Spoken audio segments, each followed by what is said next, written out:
So the Rebel seems to have suddenly imploded out of nowhere. That is just devastating.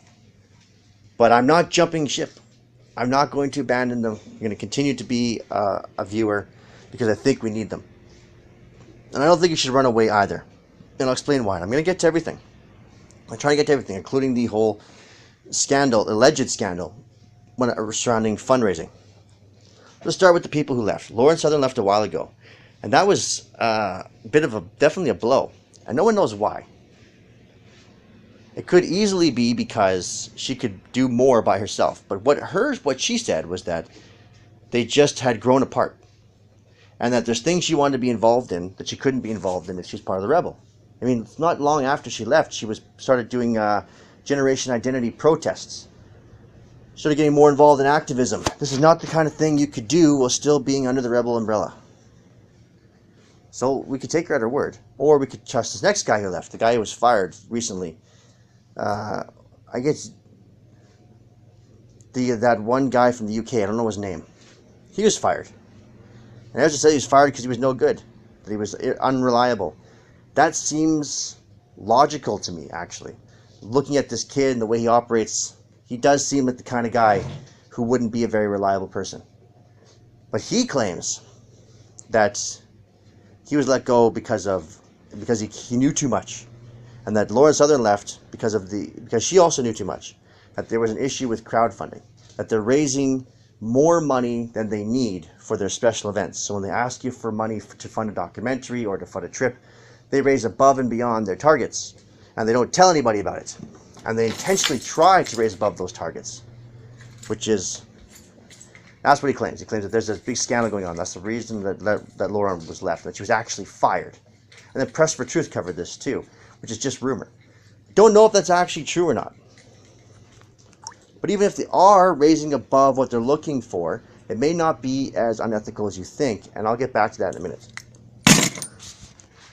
So then who was the next to go? Then Brian Lilley went. Why did Brian Lilley go? Brian Lilley went because of this whole divide between the content creators. Like, there's two very distinct types of people creating content for the Rebel. And they have two groups now, Rebel Edge and Rebel Media. The Rebel Edge is, it's it's like a right-wing version of BuzzFeed, really. It's out there stuff. It is exactly what they said, edgy. And it's news laced with opinion and commentary. But that stuff is bringing in a lot of views. Guys like Gavin McInnes are bringing in a lot of views, helping the station grow. You can't just throw it away. And it seems that Brian Lilley did not like this, did not like that attitude. He wants something more like Sun News. Well, you've got that sort of with the Rebel Media. It seems as though Ezra's trying to have a very clear divide between two types of producers.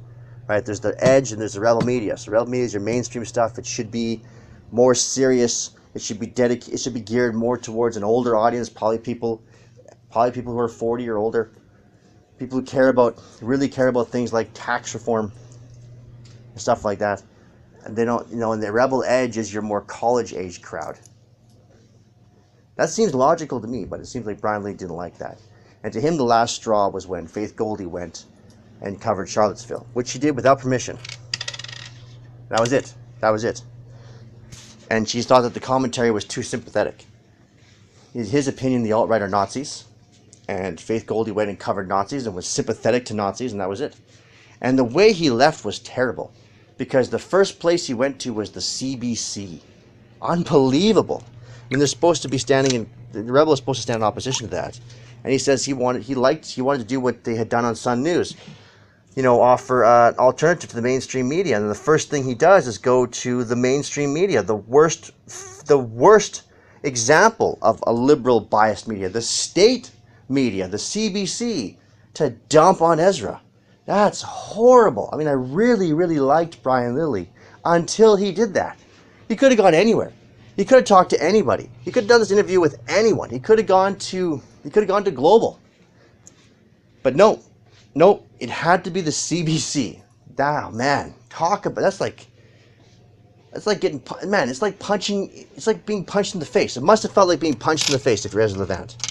And it does to me too, as a Rebel viewer. I hate the CBC. Who doesn't hate the CBC? Everybody who watched The Rebel hates the CBC. Having Brian Lilley go to the CBC to spit on The Rebel, I'm done with Brian Lilley. I liked him a lot until that happened. So whatever beef he has with Ezra, it does not, to me, it does not justify his slamming him on the CBC of all places. So that's Brian Lilley. Then what happened? Then shortly after that, Faith Goldy was fired anyways. Two, why? Well, I don't know. There was the Charlottesville thing. Then she went on she did an interview about the Charlottesville coverage with a group of people that turns out were connected with Stormfront, which is a white power organization. She didn't know they were connected with Stormfront when she went and did the interview. Why is she doing this kind of stuff though? Why was Faith Goldy doing all this random stuff outside of the Rebel and hurting the reputation? I don't know. So she's gone. And so she's gone. And now apparently Gavin McInnes is going to leave at the end of the month. So this is really bad. Lauren Southern leaving was bad, but we had other people to pick up the slack, right? She had a very specific crowd that she brought in, young, probably college-age viewers. But we had other people bringing that in. We had Gavin McInnes and Faith Goldy doing that, right? So her loss was not the end of the Rebel. But now that you've lost all these other people, this is bad. Losing Brian Lilley is bad too. He was probably a very important person in that organization, especially when it comes to crowdfunding. He probably brought in a lot of money. I'm sure he did. I'm sure he's probably one of the most important people for that, because the type of audience he reaches were the ones that are most likely to donate. So I don't know what's going to happen to the Rebel now. And I'm really nervous and I'm really concerned because we need them. Especially now with the leadership race on its way. And this is just horrible. And two, the establishment are super happy about this, right? All these conservative leaders came out and immediately said, we're not going to do interviews with the Rebel anymore. Advertisers have been pulling their advertising revenue from Rebel for a very long time. Then you got Brian Lilley turning coat and running off the CBC to spit on the Rebel. Oh, wow. It shows you just how many feathers that this organization had ruffled, that so many people came after them from all sides all at once. And this to me is really bad and really disturbing. Why do not like what's going on with the conservative leadership race here in Alberta? Brian Jean is a leftist. He's a full-fledged leftist. He's an Islamic sympathizer, he's a globalist, and he is authoritarian. That's another thing too, he's a statist. He wants to build a brand based entirely on his own identity. And that glass guy, Fildebrand, called him out on this. And then shortly after, a scandal broke that, I don't know, some kind of money scandal. Like once again the government sucks at handling money, and sucks at handling money, and they have not filed their expense reports properly, and as a result, a lot of people are filing inappropriate expense reports.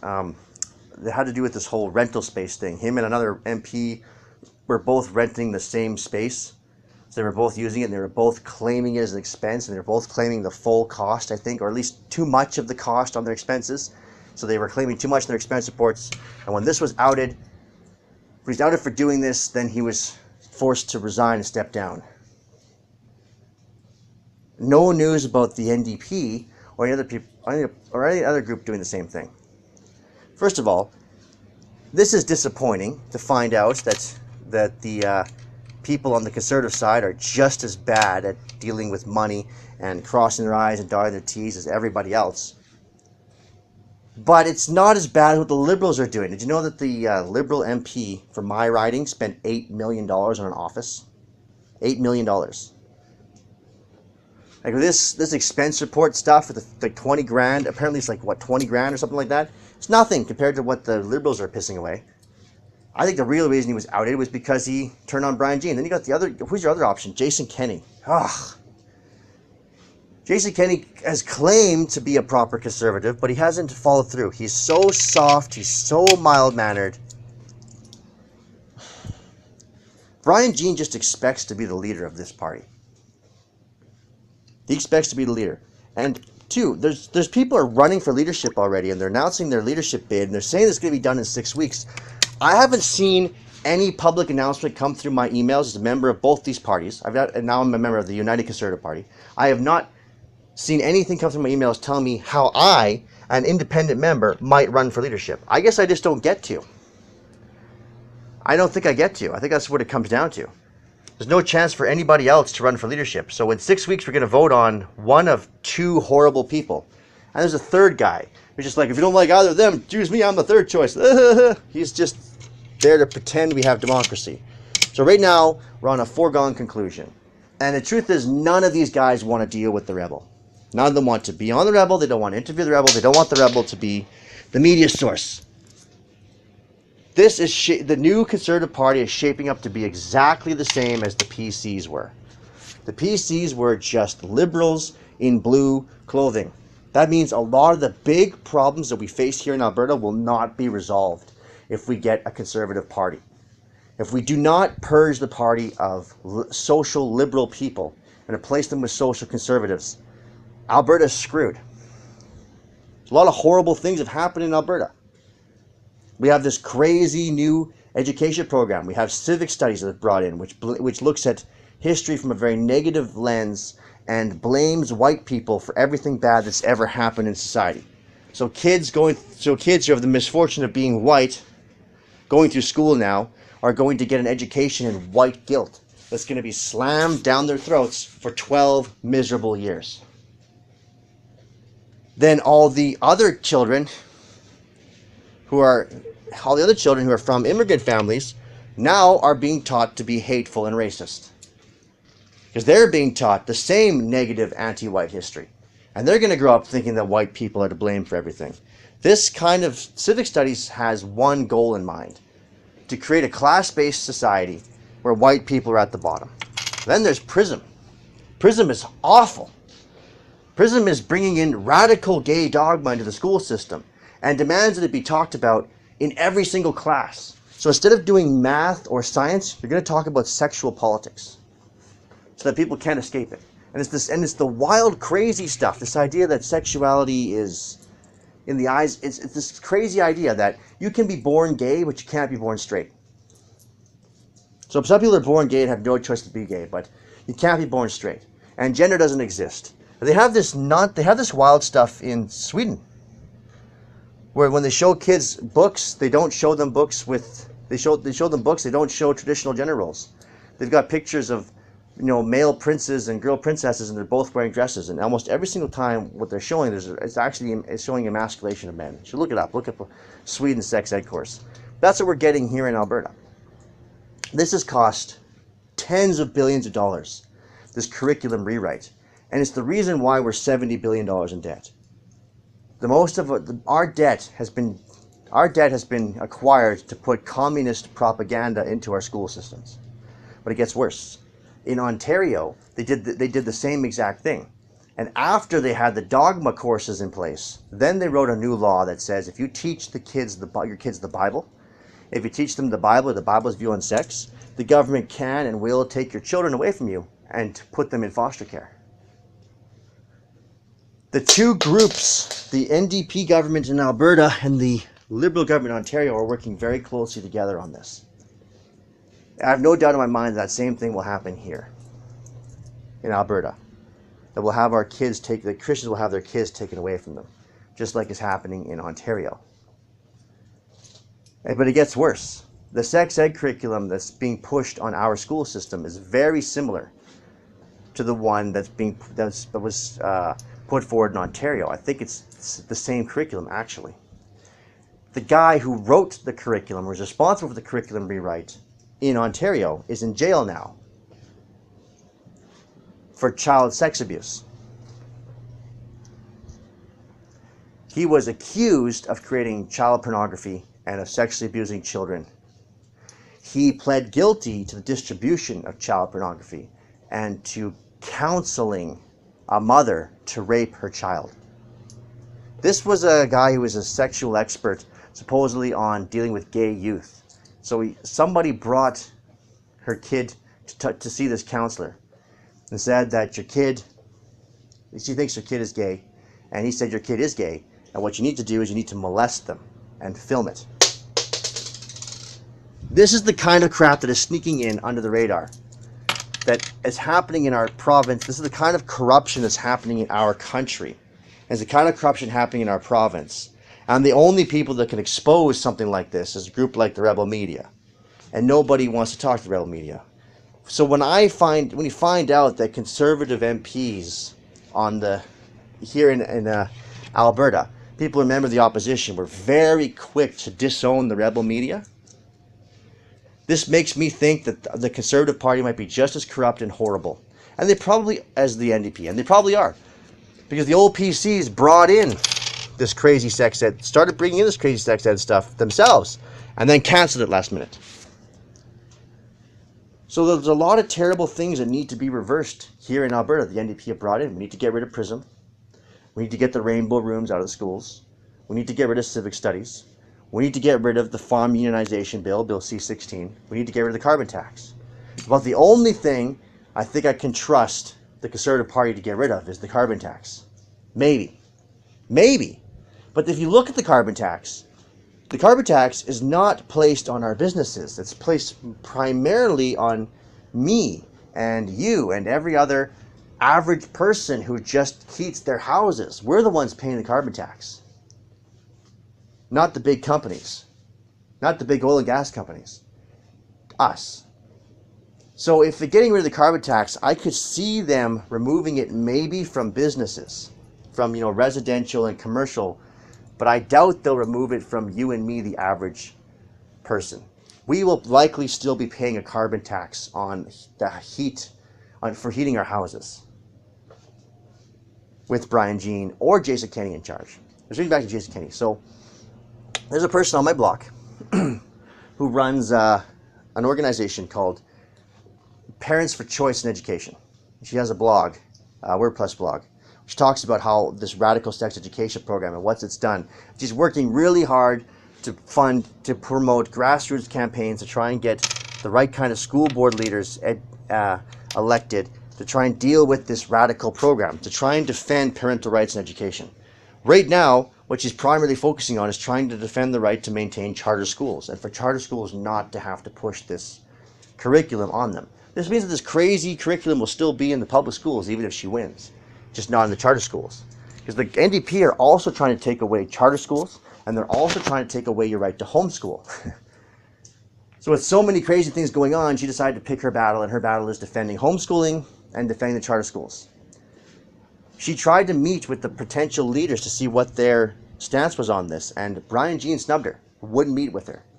The only person who would meet with her was Jason Kenney. When she finally did get a meeting with a representative for Brian Jean, they told her that he was not interested in talking about this at all. I guess it's because he's very scared of the gay lobby.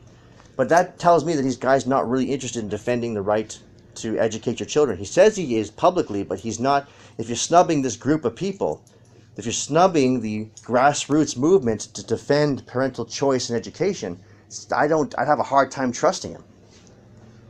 But the problem is, Jason Kenney is a politician who came up and told my friend who runs this organization, told her that he does support the organization, but then turned around and snubbed her later. He's supposed to give her an opportunity to read letters from concerned parents in Parliament about this education system. That opportunity never came. The letters were not read. And then after that, they stopped returning her phone calls.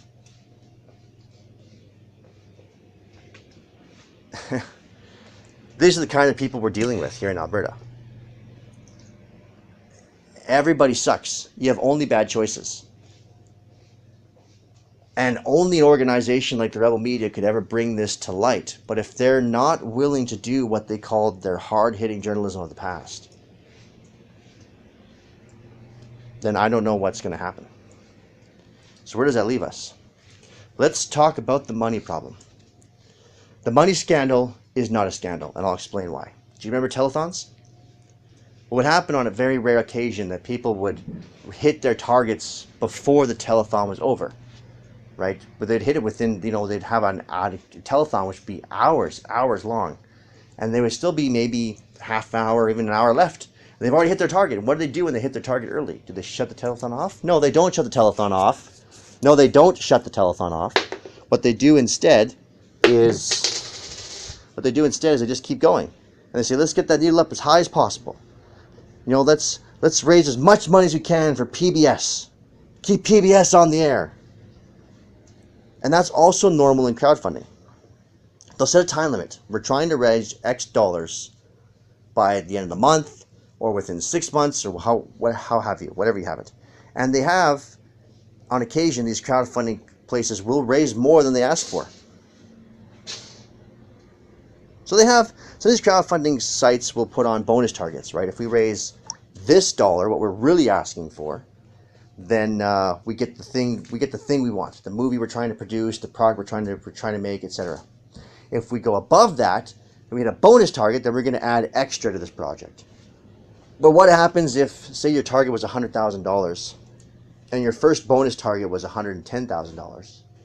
Right? If we hit the $110,000 mark, then we're going to do something special. So let's just let me back a second. Let's say you're going to do a crowdfunding campaign for a cell phone. Okay, you're going to make your own cell phone because there's your own smartphone. Because there aren't enough of those already.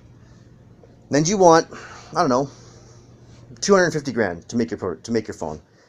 If you donate $500 to me, you get a phone. If you donate $20, you get a keychain. If you donate $5, we'll put your name on our website as the guy who donated to my phone. Okay, so I want $500,000 to make my phone. Then I'll have bonus targets. If you give me, what happens if you give me above $500,000? Well, if I get $600,000, then I'll make the phone out of stainless steel. Then that's my one bonus target. What happens if you give me $550,000? I keep the extra $50,000. That's how Kickstarter goes. That's how GoFundMe goes.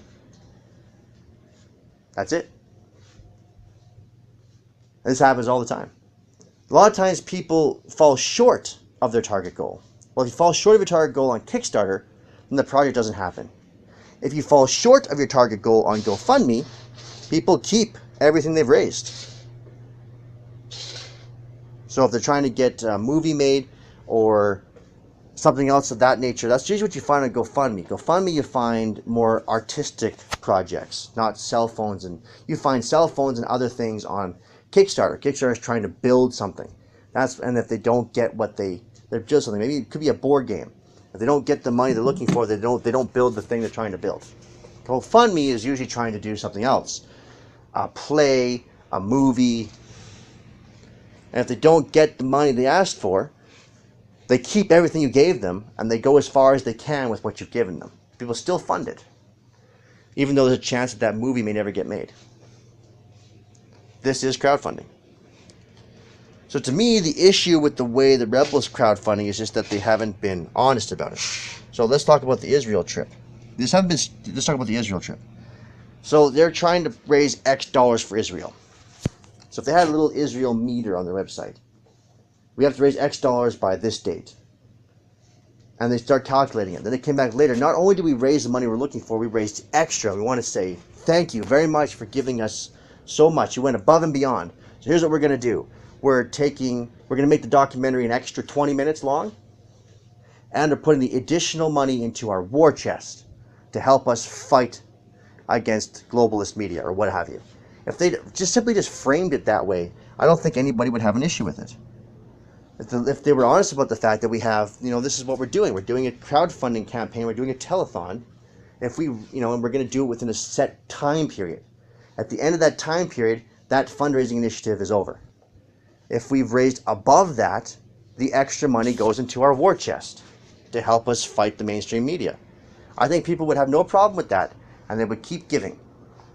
Hearing that the Rebel raised enough money for Israel and then came back and asked for more under the guise of funding the Israel trip, that sounds deceitful, and that's hurtful, and it makes the audience seem like they've been deceived. But if you do the other thing, you've got a little meter running, trying to raise X dollars for Israel, and you raise above and beyond what you looked for, and you tell people, we raised more than we wanted. Thank you. We're going to put all that extra money into our war chest. And this is how we're going to do things from now on. If we ever do raise above what we're asking for these special events, the extra money goes into a war chest to help us fight the globalist establishment. People would keep giving, and they would not feel slighted, and they would not feel betrayed. It's really not the raising of the money that's the issue. It's the way in which it was done, which brings me back to why I'm sticking with the Rebel and why I think they can be defended. I've had the chance of working with a lot of small business owners over my life, over my career so far, and I've seen what's going on in the Rebel happen several times before. Running a business is not easy. And the thing that always becomes the biggest headache is the back end, the office, the administration stuff. It's always the most difficult part because that stuff doesn't make you any money. Your office is entirely overhead. It's an expense, but it's an expense you need. Companies that put a lot of effort into their back end up front, framing their company like they would a corporation, really detailed with really good systems and processes, and everybody's doing a lot of paperwork, are inefficient.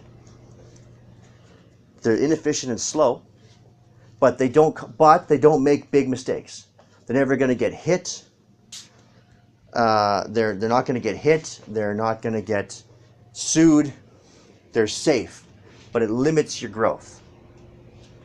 Of course it does. You've got more overhead, and even if that overhead's not costing you money because you're the owner, and it's technically only costing you time, not cash, you can still deliver an aggressive price.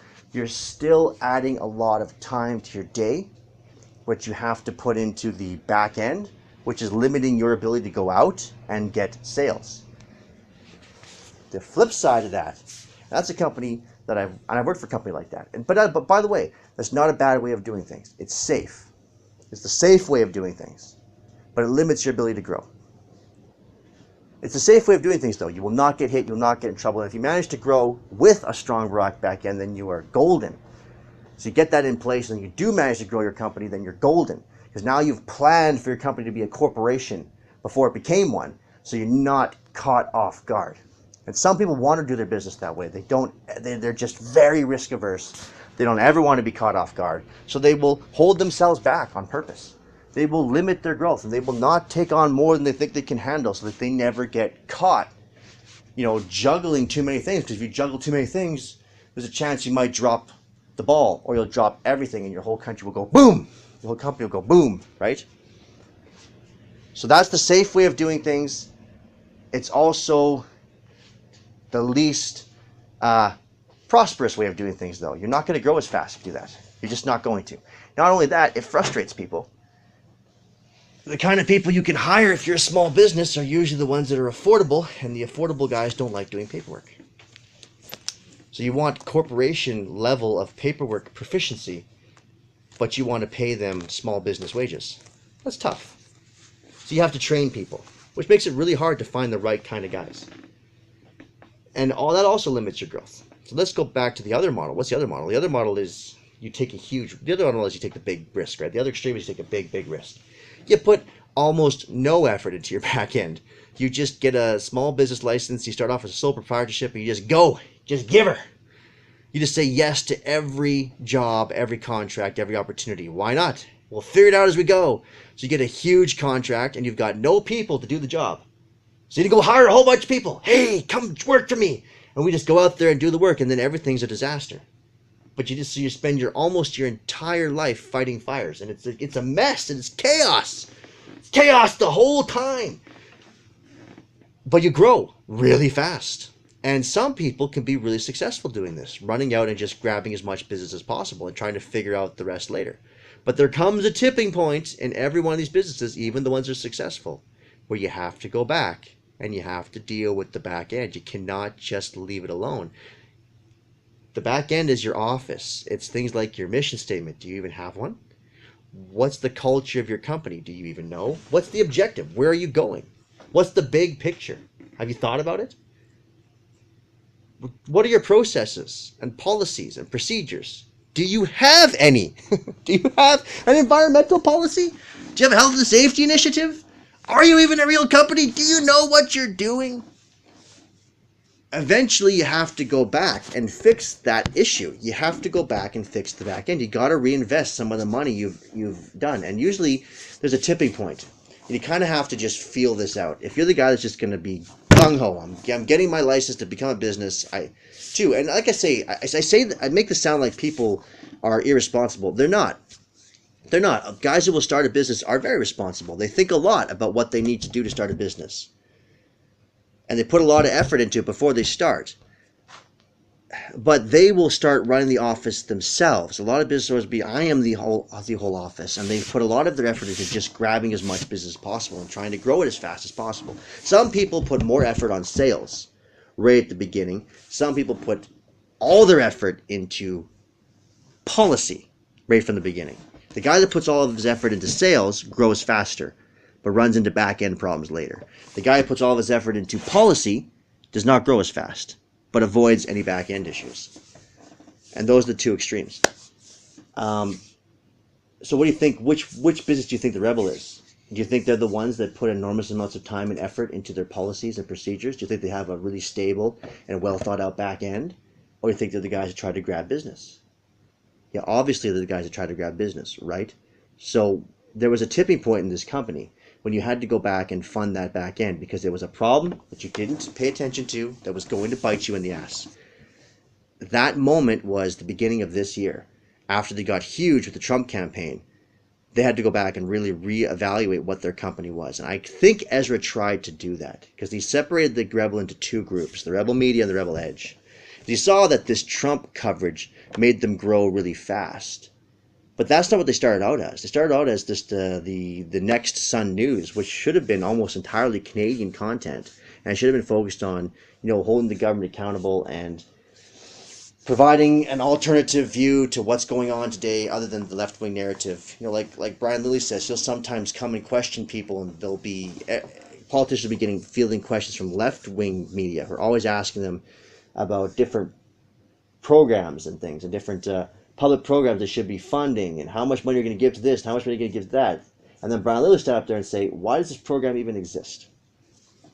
That's the kind of journalism that, the Sun News was going to do.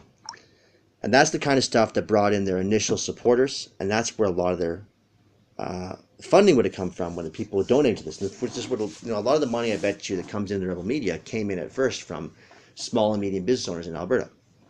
These are the kind of guys that watch Brian Lilly. But once that Trump thing happened, it was just, too big a story to ignore. But that changes the Rebel. Now it's this massive organization that's got an outlet in the UK with Tommy Robinson, and they're covering international news. They're covering news in the United States, and they're still doing Canadian content, and they're also involved in activism now. And they're starting petitions, and they're having protests and rallies, and it seems like the Rebel is going in a ton of different directions all at once. And yet, how do you even define this company anymore? What's their objective? What's their long-term goal? What the hell are they doing? This is what's missing. And when these things haven't been thought out, when you grow this big and you grow this fast and you're pulled in many different directions, and you haven't really had the chance to stop and think. You haven't had time to stop and breathe or stop and think about the key question: how do we define our company? Who are we? You have to know who you are as a company before you know where you're going. Well, what happens? What happens is you start to lose the confidence of your employees immediately. And the other thing too. Another thing that happens too, when the company grows this fast and all this money starts coming in, well, the people that work for you want more money. Hey, we helped you bring this so much money and we made you huge. You're bringing in, how much you're bringing in right now? It could be millions. Nobody knows how much the Rebels bring in. It's probably not as much as people think because the advertisers that they had keep pulling their ads, right? So what the money's coming in almost entirely from their subscriptions. They have that little subscription-based service. And the crowdfunding campaigns. And I bet you it's probably majority crowdfunding, which means I bet you the Rebel is actually having a real hard time funding itself. It wouldn't surprise me if they're actually in the red. I think that this belief that the Rebel is doing well financially and they've done so well that they've done so well that they're actually exploiting people. They're taking tons of money. I doubt it. That's true. I bet you the Rebel is struggling. It wouldn't surprise me. I bet you they're struggling. It wouldn't surprise me if Ezra's going to start selling off his personal possessions very soon to pay the gas bill. If I'm looking at this company from just an outside perspective, I'm not seeing a company that is doing well. I'm seeing a company I see a company that has had this problem of victims of their own success. Which is why it's so important that they maintain their support from their viewers. If anything, they need more donations now, not less. They also need to put some effort into their back end. Where's that money going to come from? That's the last piece of this puzzle here. Where's the money going to come from to deal with the problems in the office? Where's the money going to come from to fund the back end? They've got a little building. How many people work there? How many people think they're in the office just doing the paperwork? Not many, I'm sure. It might even just be Ezra. Maybe it's Ezra and like 2 guys. It's probably not a fully functional operation. And how much paperwork do you think the content producers do? Gavin McInnes worked for Fox News. I bet you had to do a lot more paperwork working for Fox than he does with Ezra. He probably doesn't have to do any paperwork with Ezra Levant. I don't think any of these guys do paperwork. I think they just get in front of their camera and they shoot off the cuff. And that's the content, and it goes up, and boom, there's your business. And that's how all these independent media services run. I doubt there's a lot of effort. I bet you this. In fact, I bet you that what's his name? Oh crap, I forget his name now. There's that guy who's like a left-wing guy who shows up in the right-wing feeds all the time. He always starts his Philip DeFranco. Philip DeFranco's got a big operation.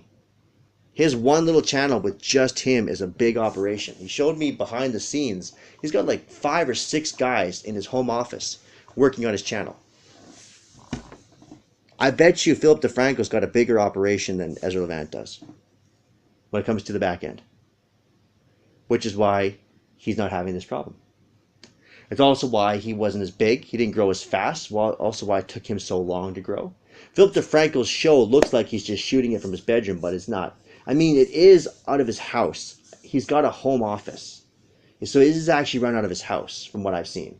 But I think he's got a bungalow, and like the top half of his first floor is just his little media outlet, but he's got several bedrooms set aside for office space, but it's an office. And and he's got his little room it is a bedroom, technically speaking, but it's been set up specifically for his videos. So it's a fully functioning business. And he's big. He probably makes a crap ton of money, but it took him a long time to get big. Right? He grew slowly. Rebel came out of nowhere. He came out of nowhere. They've been on the scene for 2 years? And they're huge.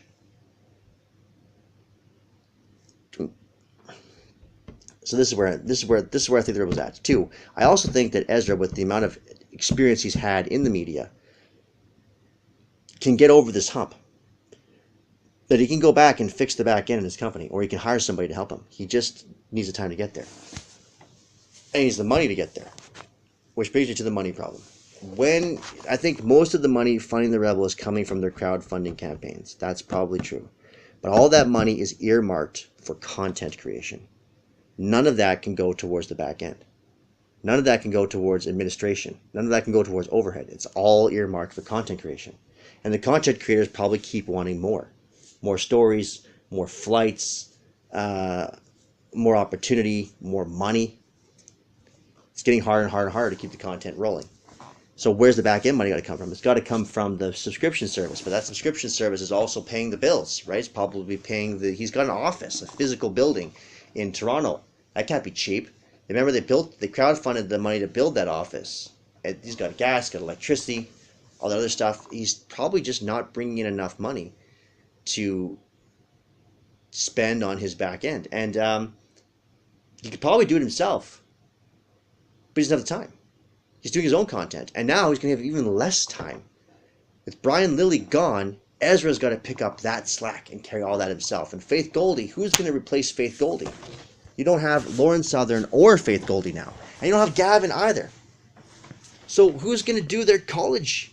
Who's going to bring in the college crowd? Who's going to keep those guys coming back? Those guys are important. They bring traffic to the website. and they help the videos trend on YouTube, and they make their site popular, they're in trouble. They're in big trouble, and so are we. So are we, because who is going to hold the Conservatives' feet to the fire here in Alberta? The leadership election is in 6 weeks. Nobody in the Conservative Party is qualified to lead the party or lead the country or lead the province. Alberta's screwed right now. The new NDP are killing Trans Mountain now in BC, so we're not even going to have Trans Mountain anymore. Even if we get a new Conservative leadership, it's not going to give us any pipelines. It doesn't, we have much bigger problems to deal with, like the problems of the oil blockades, the tankers being blocked, not being able to leave the East Coast, not being able to leave the West Coast, pardon me. There's so much instability. There's the migrant crisis. That coverage there's the migrant crisis, which I was so grateful that Faith Goldie covered. That's still a huge problem. There's rapid demographic change. There's massive increase in suicide rates, including predominantly amongst white working class people. There's the opioid epidemic. There's opioid epidemic, and there's this growing tension with the crazy far left operating across the world. Black Lives Matter and Antifa are worldwide terrorist organizations that kill people. Black Lives Matter shot police officers at a riot, I think last year in Texas. I can't remember if it was Texas. I think it was Texas. But it was sometime, and they shot people with snipers. They had snipers on the roof during the protest. And we hear them protesting. They keep saying, we want dead cops. Kill them, fry them up like bacon. And the Antifa guys are clearly anti-white, anti-Christian, anti-conservative. These are radicals who want us dead. And we now, they are Soros funded.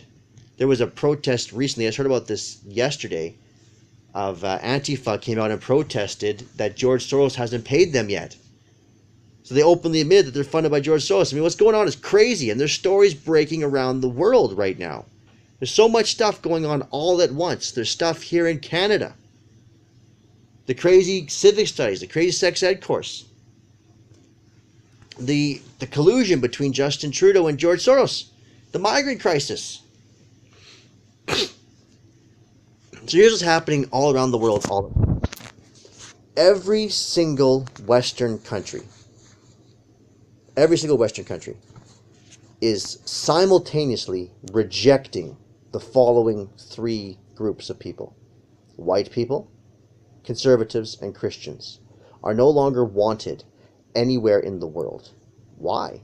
This is a continuation of the same protests and revolutions that we saw in the 1960s. This is the continuation of the years of lead in Italy. It's a continuation of the Cultural Revolution, the Civil Rights Movement, the Malcolm X crowd. All that stuff is back. It's back with a vengeance.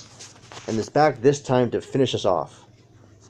On top of that, we have mass immigration from the third world, from Africa and the Middle East, promoting and supporting these movements. We've also got a huge Islamic supremacist movement that's been on the rise since September 11th. And they keep gaining ground. Here in Canada, they passed Bill M103, which is Sharia creep. We see more than $10 million paid out to a terrorist from Edmonton, Alberta. His parents are still here in Edmonton, Alberta. Omar Khadr didn't just kill soldiers. He chopped off their hands and took a selfie with them. Post for a picture with them. And there's a picture of it floating around the internet of Omar Khadr holding up the severed hands. This guy's now walking the streets. He's able to come back to my province. Excuse me. We're losing our freedom. We're losing our freedoms all over the place. Freedom of speech is under attack. The internet is under attack. Independent YouTube creators are under attack by YouTube. YouTube is censoring everything they don't like. They're censoring right-wing content creators, but they've been also going after other people. They've gone after the video game critics. They've gone after the film critics and the movie critics with erroneous copyright strikes. Everybody, even left-leaning guys like Phil DeFranco, are under attack. Even PewDiePie. PewDiePie was accused of being a Nazi. He's the biggest guy on YouTube. Because YouTube is slowly moving towards a traditional media model of becoming more of a traditional media source like ABC or NBC. And they're going to have paywalled content, and they're going to purge a lot of the independent stuff. So very soon YouTube will no longer be an appropriate platform. Then there's Patreon. Patreon is also the leader. The guy who runs Patreon is left-leaning. He canceled Lauren Southern after he protested Generation Identity. So you've got a lot of attacks all at once.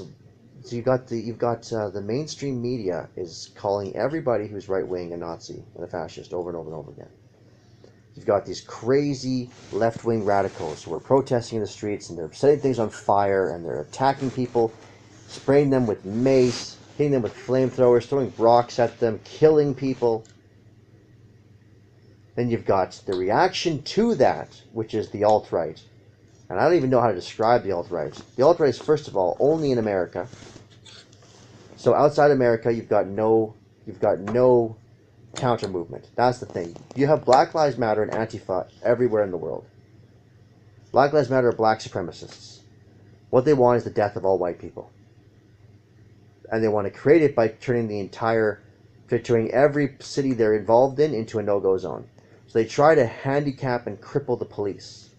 And when they get their way, when the police back down, when they stop carding people and they stop pulling people over, then they will eventually stage massive riots like they did in Baltimore.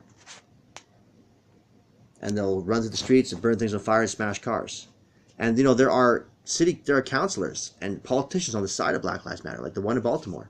The one in Baltimore gave Black Lives Matter the freedom to riot during an expo. I think was it Baltimore? I can't remember. Get these. See, this is why you need an actual news source, getting the real facts together. But I do know that they staged a massive riot somewhere in the United States. I think it was Baltimore. It was during a Comic-Con expo, and they just ran on the streets, started smashing people's cars and breaking stuff up.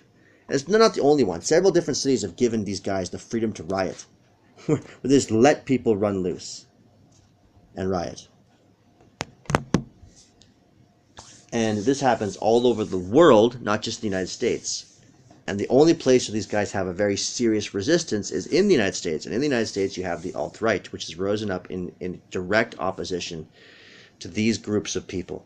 Who the alt-right are is from what I can gather, they don't really define themselves very well, if you ask me. But they say they're white nationalists, which means they're white isolationists.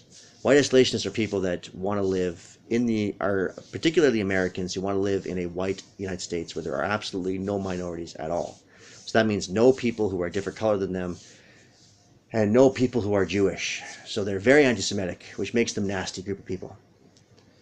And it seems like the alt-right is trying to be a big tent for all the other fringe white nationalist groups that have existed for a while, like the KKK, the genuine neo-Nazis, and the other National Socialists who didn't think the Nazis were serious enough, the Aryan Nation Church, and a bunch of other guys. There's been a bunch of fringe groups like this for a long time, these white isolationists, and the alt-right is trying to be the big tent for white isolationism. But there's other groups that stand in direct opposition of Antifa and Black Lives Matter, and they're usually free speech groups. There's several other groups, and so sometimes the alt-right stages a protest, the other freedom of speech groups will show up. Or the alt-right will show up where there's freedom of speech protests. The alt-right is not really that big. But the media calls everybody who's opposition to the left alt-right. They call everybody alt-right. They'll even call Phil DeFranco alt-right. He's a lefty. He's a leftist.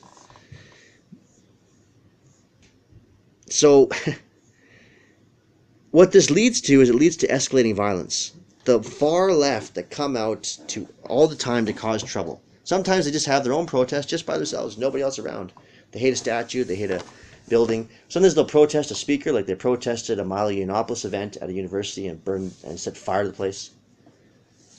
Wherever they come out, and sometimes they'll come out to protest, right-wing protests. But these guys have shown up even to March for Life before, which is really, to me, is really scary. Because March for Life is an event where mothers and women and children come to the place. What happens if Antifa or Black Lives Matter decide to get out of hand at a March for Life event and start becoming violent? Wherever Antifa and Black Lives Matter show up, they are always violent. Every single time. They are never peaceful protesters. They're always causing violence in some way, shape, or form. Always. So whenever you have Antifa or Black Lives Matter and a right-wing protest group, even an innocuous, even something like March for Life, there's always a potential for violence there.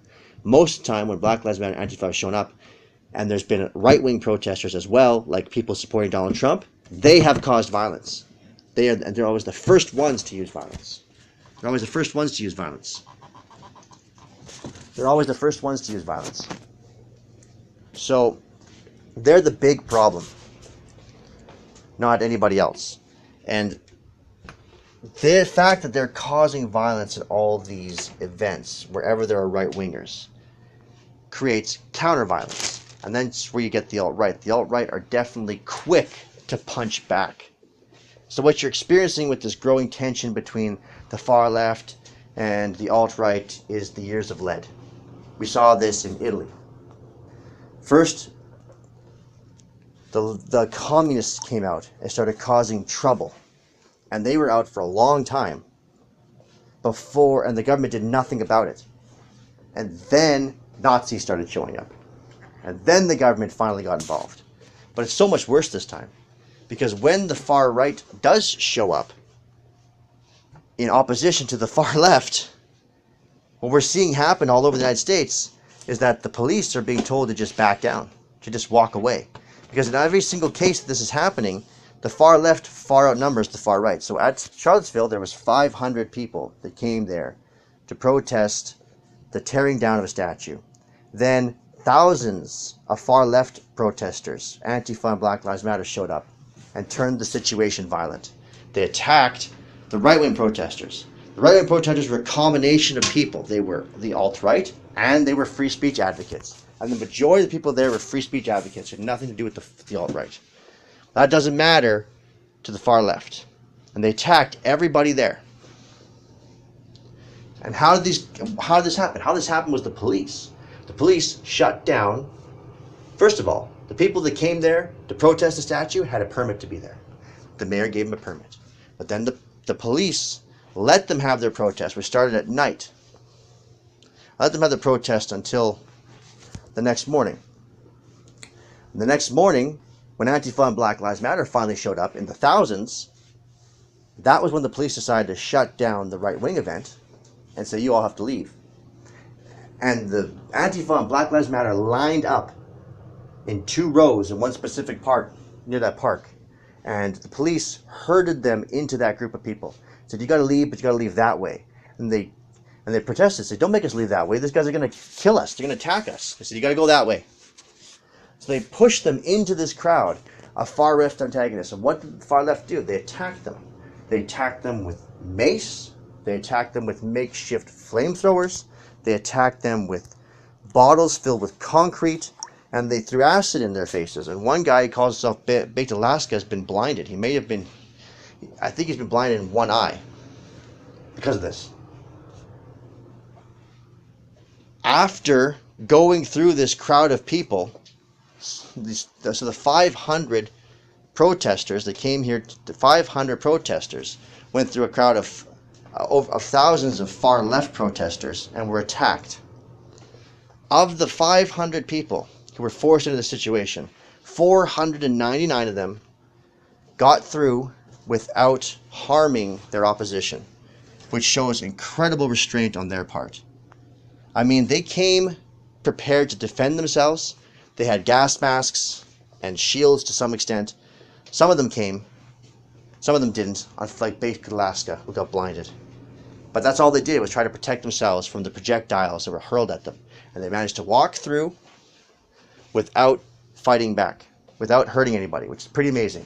Of the 500 people that went through this horrible situation, one guy snapped, got in his car, and rammed the crowd, injuring 19 far left advocates, activists, and killing one of them, which is tragic.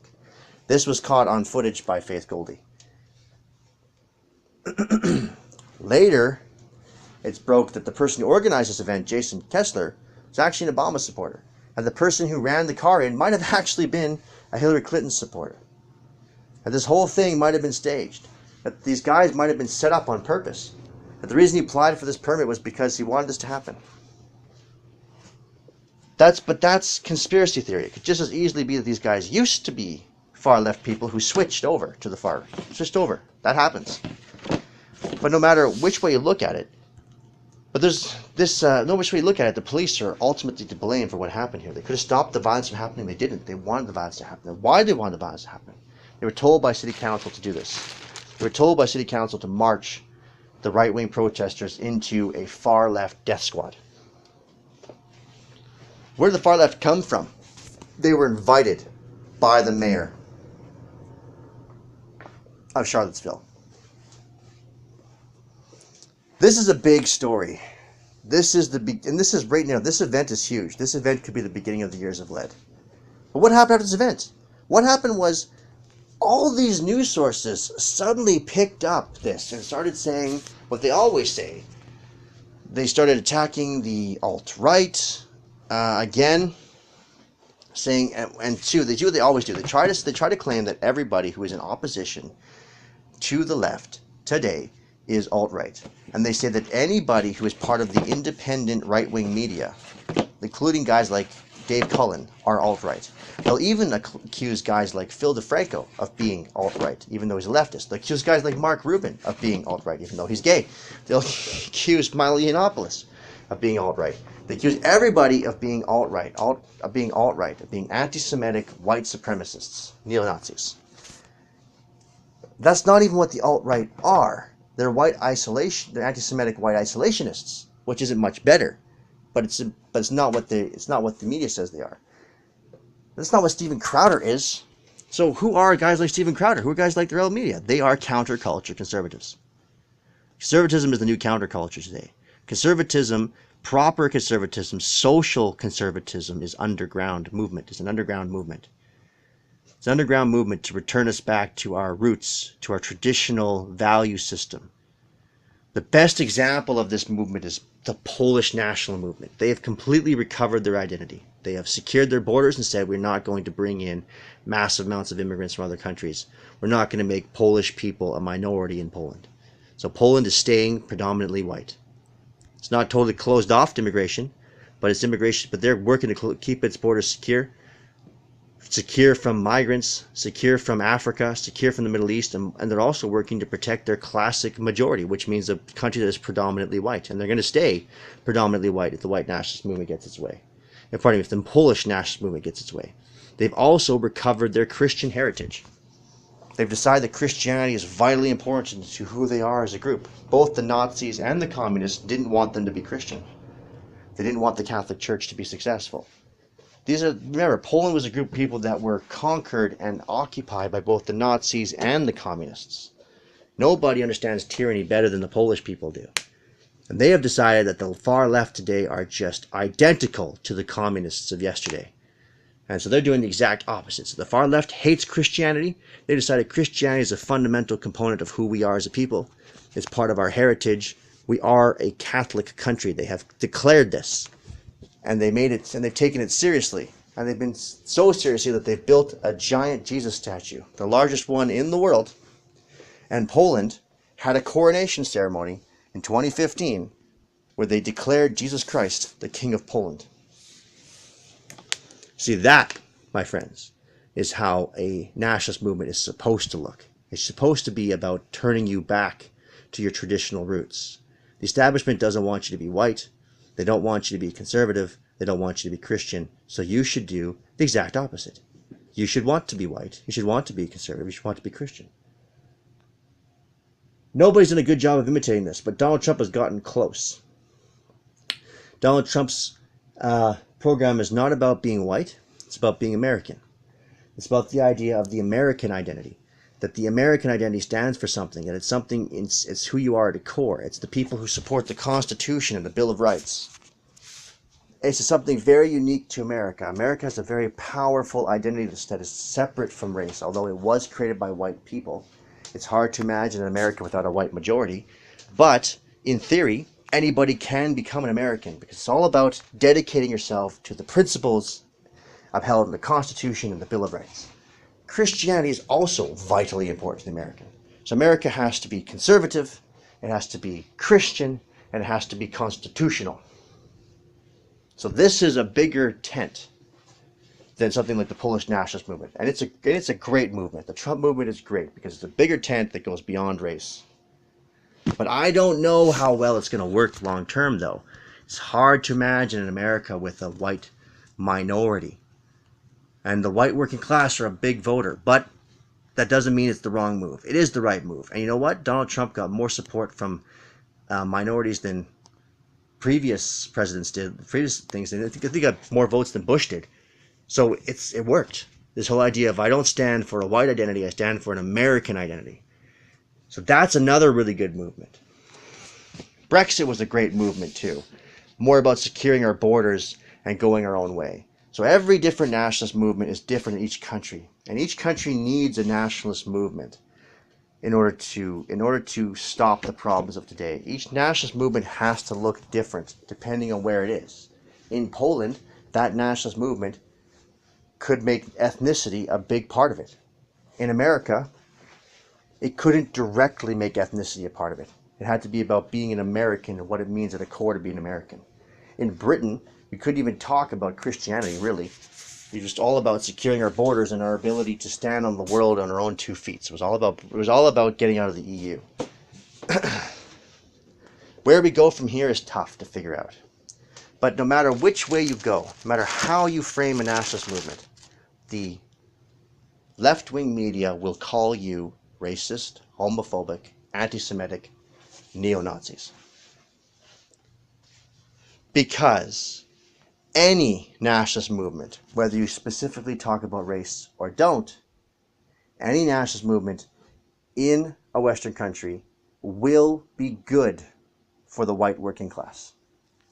Because every nationalist movement is all about securing your borders, getting control of your own currency, and blazing your own trail. This creates better conditions for the white working class, even if you don't talk about white people directly. And that is why the left will always hate it. In the left's opinion, if you do anything positive for white people, you're a Nazi. That's their hard line. They hate white people. They hate conservatives, and they hate Christians. And they want these 3 people to stop existing. And they're doing everything they can to remove these 3 groups of people from the face of the planet. So if you do anything to help these 3 groups of people in any way, shape, or form, they will call you Nazi. That's their thinking. If you don't hate these people, if you don't want to destroy them, their belief is that Nazism comes from white supremacists. And white supremacists exist because white people exist. So if you want to stop Nazism from coming back, you have to get rid of white people. They believe homophobia comes from Christians. Comes from the church. If you want to get rid of homophobia, you have to get rid of Christianity. They believe all forms of oppression that have ever happened in the United States and around the world have come from the right. Because conservatism is our traditional culture. It's not just another option for politics. It's not just another side of the political debate. It's who we really are as a Western people.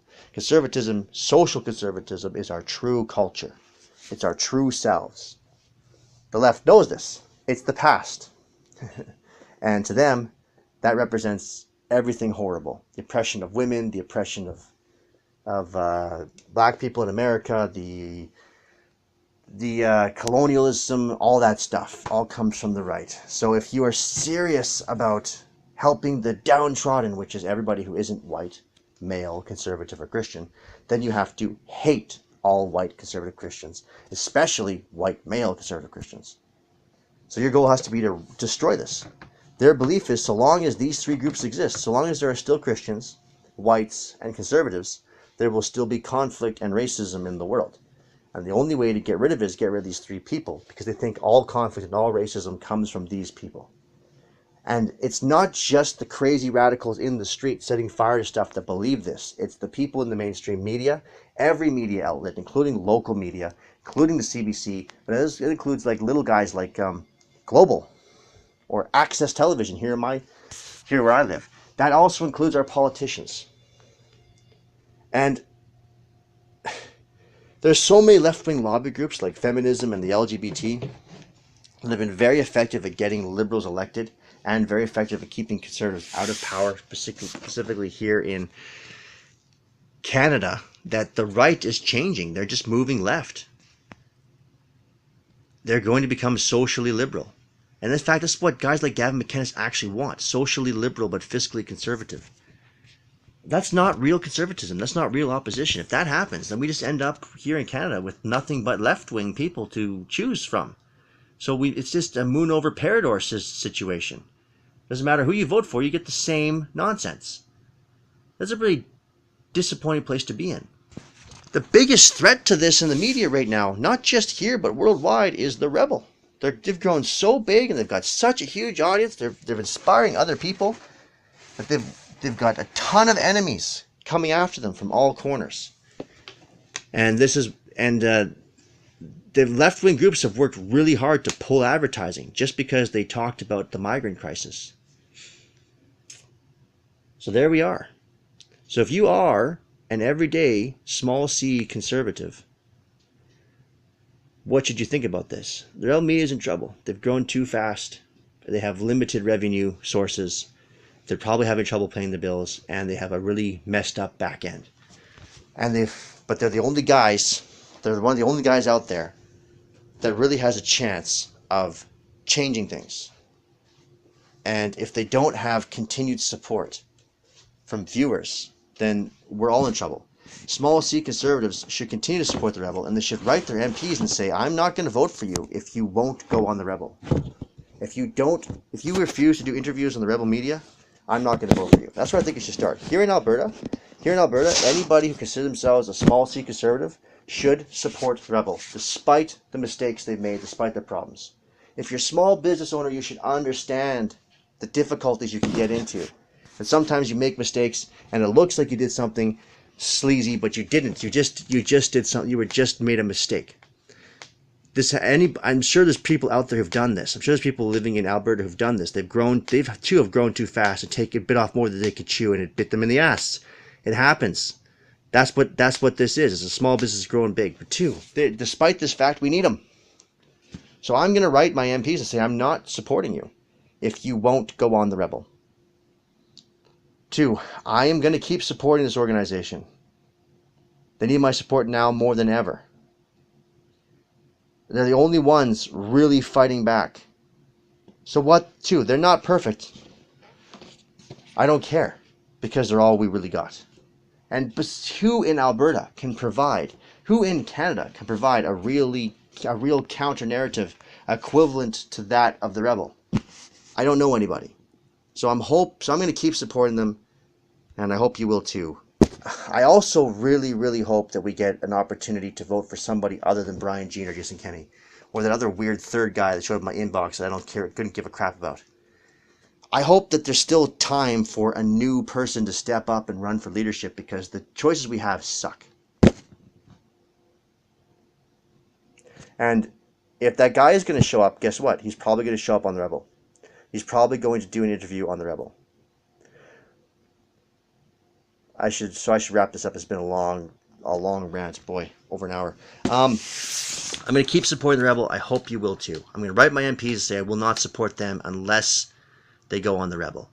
And of all the people that left, I think the biggest loss was Faith Goldie. So I'm going to write to Ezra and ask him to change his mind and hire her back.